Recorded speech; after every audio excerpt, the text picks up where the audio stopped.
नमस्कार दोस्तों, आज हम फिर से आ गए हैं एक नई कहानी के साथ। उम्मीद है आपको ये कहानी ज़रूर पसंद आएगी। अगर आपको ये कहानी अच्छी लगे तो प्लीज़ चैनल को सब्सक्राइब ज़रूर कीजिएगा।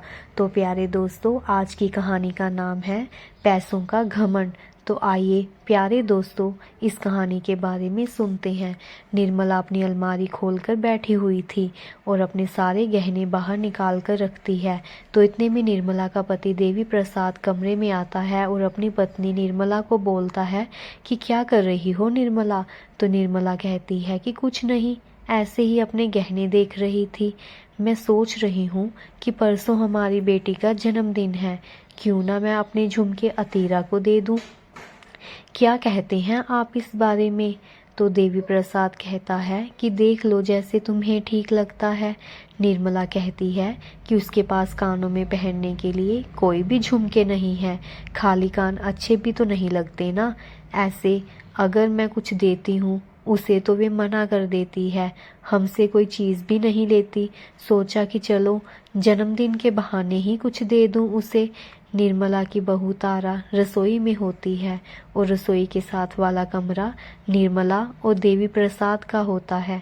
तारा के कानों में ये बात पड़ जाती है कि सास अपने झुमके अपनी बेटी को दे रही है और वे अपनी सास और ससुर के कमरे में जाती है और बोलती है कि माँ, आप अपने झुमके दीदी को क्यों दे रही हैं। आपको कितने अच्छे लगते हैं ये झुमके डाले हुए।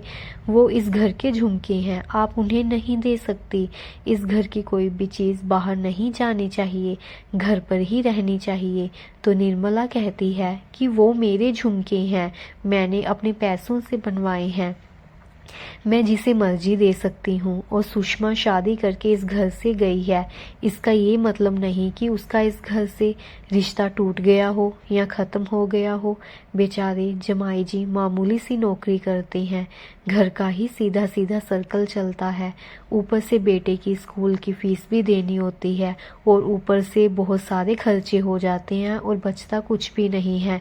अगर हमारे पास है तो हमें देने में क्या हर्ज है। तो तारा कहती है कि नहीं माँ, मैं भी देखती हूँ कि आप ये झुमके दीदी को कैसे देती हैं। इतने में तारा का पति दिनेश आ जाता है। तो तारा दिनेश को बोलती है कि देखिए ना, माँ अपने झुमके दीदी को उसके जन्मदिन पर दे रही हैं। तो दिनेश कहता है कि देने दो ना माँ को, अगर वे चाहती हैं तो इसमें कोई बुराई नहीं है, वो भी तो इस घर की इकलौती बेटी ही तो है। तो तारा कहती है कि मैं भी तो इस घर की इकलौती बहू हूँ। तो दिनेश कहता है कि मैंने बोल दिया है कि माँ को देने दो झुमके। तो उसके बाद दिनेश चला जाता, अपने कमरे में चला जाता है। तारा सोचती है कि मैं भी तो इस घर की इकलौती बहू हूँ, तो फिर माँ मुझे झुमके देने में क्यों इतना ऐतराज़ रही हैं। तारा दिनेश को बोलती है कि आपने क्यों कहा कि वो झुमके दीदी को दे दो। अगर आप ही अपने माता पिता के सामने मेरे साथ ऐसा व्यवहार करोगे तो वो भी मेरी बात नहीं सुनेंगे। तो दिनेश कहता है कि मैंने कुछ गलत नहीं किया।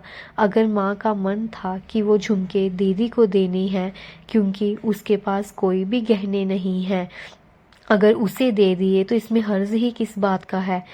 तो तारा कहती है कि आपने फिर दीदी की शादी ही इतने गरीब परिवार में क्यों कर दी है। तो दिनेश कहता है कि शादी से पहले सब कुछ ठीक ठाक था, लेकिन कोई पता थोड़ी ना होता है ज़िंदगी का कि ज़िंदगी में कैसे दिन आ जाए। कभी अच्छे दिन भी आ जाते हैं, दुख भरे दिन भी आ जाते हैं। किस्मत का क्या भरोसा हमें कहाँ पर ले जाए। और वैसे भी तुम्हारे पास तो कितने सारे गहने हैं, उन झुमकों का क्या करोगी तुम। अगले 2 दिनों के बाद सारे घर वाले सुषमा के घर उसके जन्मदिन पर जाते हैं और निर्मला अपनी बेटी को अपने झुमके उसके जन्मदिन पर तोहफे के रूप में देती है।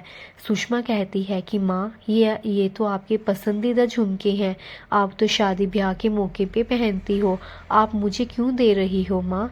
तो निर्मला कहती है कि क्या हुआ बेटा, अपनी बेटी को ही तो दे रही हूँ मैं। निर्मला अपनी बेटी के कानों में वे झुमके पहना देती है और खुशी खुशी सारे अपने घर वापस लौट आते हैं। घर में आकर तारा कहती है कि देखो, अब मेरे बेटे का भी जन्मदिन नज़दीक आ रहा है, देखते हैं कि उसकी बुआ उसे क्या देती है तोहफे में।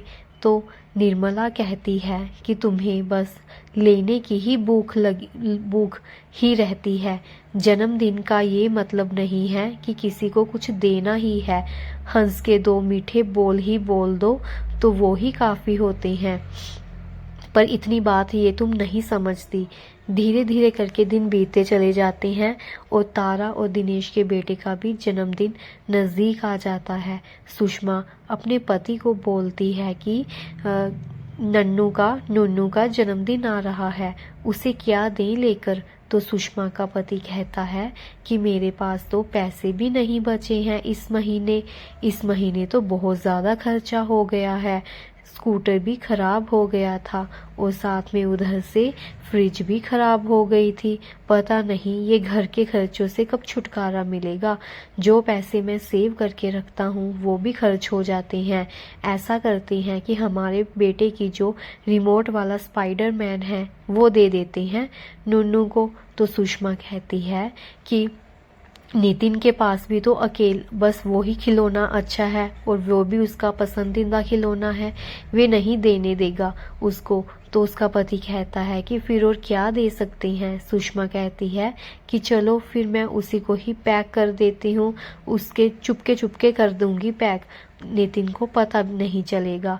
जब जन्मदिन का दिन नज़दीक आता है तो दिनेश अपनी बहन सुषमा को फ़ोन करता है और बोलता है कि नन्नू का जन्मदिन आ गया है, तुम सबको आना है। तो सुषमा अपने भाई को बोलती है कि भैया इसमें कहने की क्या बात है, हम तो वैसे भी आ जाते, चलो ठीक है। फिर उसके भैया बोलते हैं जमाई जी को भी ले आना साथ में। उसके बाद सुषमा फ़ोन रख देती है। सुषमा का बेटा नितिन कहता है कि माँ मैं नन्नू के जन्मदिन पर कौन सा सूट पहन कर जाऊँगा।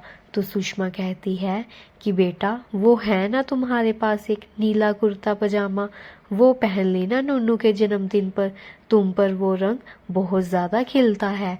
तो नितिन कहता है कि माँ मैं नन्नू के पिछले जन्मदिन पर भी वही सूट पहन कर गया था, तो अब मैं वो सूट नहीं पहनूंगा।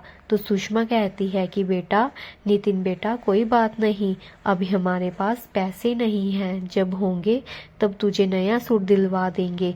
तो नितिन कहता है कि माँ आप हर बार ऐसे ही कहती हो और सूट दिलवा कर नहीं देती। फिर सुषमा अपने पति की तरफ देखने लग पड़ती है। अगले दिन सुष्मिता अपने पति और बेटे के साथ अपने घर चली जाती है। शाम को सारे जन्मदिन के लिए इकट्ठा हो जाते हैं, केक काटते हैं और सुषमा अपने भतीजे को तोहफा देती है। जब नन्नू वे तोहफा खोलकर देखता है तो बोलता है कि बुआ ये तो बहुत ही सुंदर स्पाइडरमैन है। तो जब नितिन वो स्पाइडरमैन देखता है तो अपनी माँ को बोलता है कि माँ ये तो मेरा स्पाइडरमैन है और आपने मेरा फेवरेट स्पाइडरमैन नन्नू को क्यों दे दिया है। तो सुषमा सबके सामने धीरे से अपने बेटे नितिन को बोलती है कि बेटा नितिन बेटा धीरे बोलो, मैं तुम्हें इससे भी बड़ा स्पाइडरमैन ला कर दूंगी। पर नितिन नहीं मानता और बोलता है कि माँ आपने ये अच्छा नहीं किया, मुझे मेरा स्पाइडरमैन वापस चाहिए, और रोने लग जाता है। तारा को फिर से बोलने का मौका मिल जाता है और वे बोलती है कि दीदी अगर आपके पास पैसे नहीं थे तो रहने देते ना तोहफा, अपने बेटे को खिलौना क्यों दे दिया, हमें नहीं चाहिए आपका ये तोहफा। उसके बाद सुष्मिता को सबके सामने शर्मिंदगी महसूस होती है और तारा हंसने लग पड़ती है आगे से।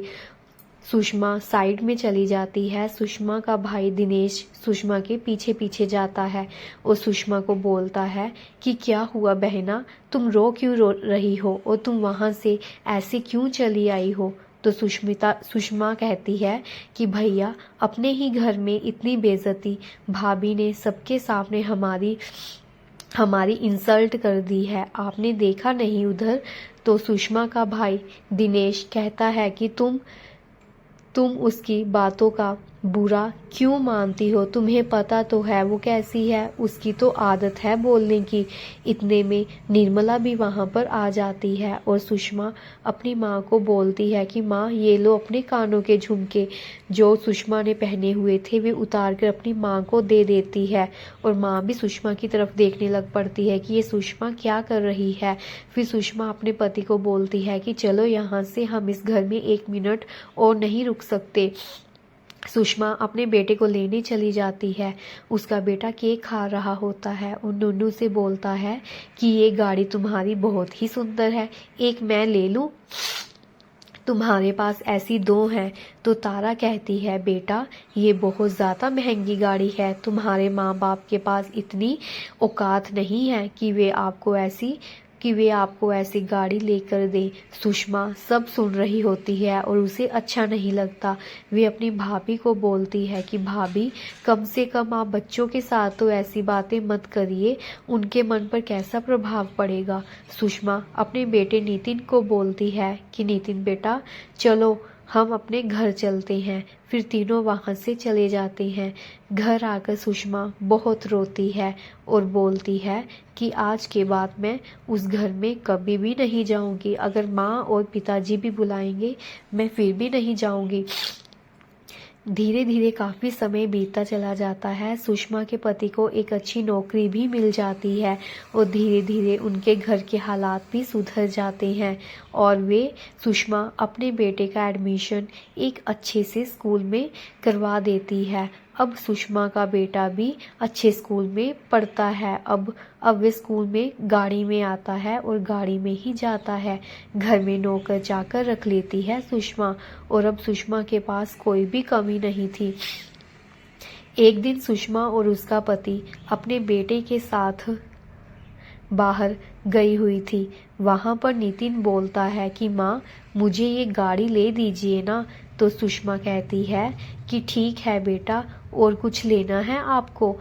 तो नितिन बोलता है कि और खिलौने। तो नितिन कहता है कि नहीं माँ मुझे और नहीं चाहिए, मेरे पास तो सारे खिलौने हैं पड़े। अचानक से वहाँ पर उसकी भाभी भी अपने बेटे के साथ खिलौने वाली दुकान पर आती है।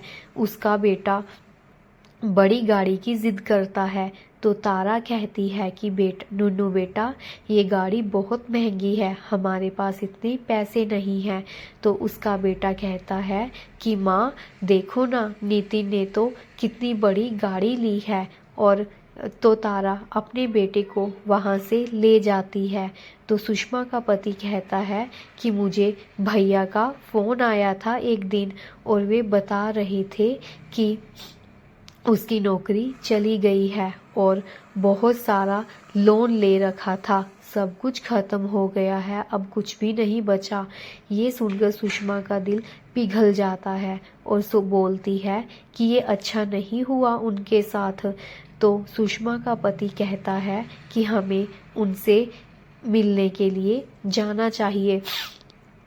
तो सुषमा कहती है कि मैं उस घर में कभी भी नहीं जाऊंगी, मुझे आज भी याद है वो दिन। तो सुषमा का पति कहता है कि मेरे कहने पर तो चल सकती हो। तो फिर सुषमा कहती है कि ठीक है। सुषमा और उसका पति अगले दिन सुषमा के मायके जाते हैं। तो तारा सुषमा को बोलती है कि दीदी माफ़ कर दीजिए हमें, हमने आपके साथ अच्छा नहीं किया है, पिछली बातें आप भुला दीजिए। तो फिर तारा सुषमा को बोलती है कि प्लीज़ अपने भाई की मदद कर दीजिए, उनके सिर पर बहुत सारा लोन चढ़ा हुआ है। तो सुषमा अपने पति को बोलती है कि चलो यहाँ से। तो सुषमा का पति कहता है कि नहीं मैं नहीं जाऊँगा। सुषमा हमें इनकी मदद करनी चाहिए, अगर तुम कुछ नहीं कर सकती हो तो मुझे मत रोकना इनकी मदद करने से। फिर सुषमा का पति भैया का सारा लोन ख़त्म कर देता है और अपने छोटे भाई होने का फ़र्ज़ निभाता है। और सुषमा का भाई कहता है कि आपकी बहुत बहुत मेहरबानी, आपने जो हमारी मदद की है। तो सुषमा का पति कहता है कि ये तो हमारा फर्ज था, मैंने कभी भी इस घर को बेगाना नहीं समझा है, अपना घर समझा है और सुषमा के माँ बाप को अपने माँ बाप समझा है। फिर सुषमा के माता पिता भी सुषमा के पति का धन्यवाद करते हैं। तो फ्रेंड्स, अगर आपको मेरी ये कहानी अच्छी लगी हुई हो तो प्लीज़ चैनल को लाइक, सब्सक्राइब, शेयर और कमेंट ज़रूर कीजिएगा। धन्यवाद।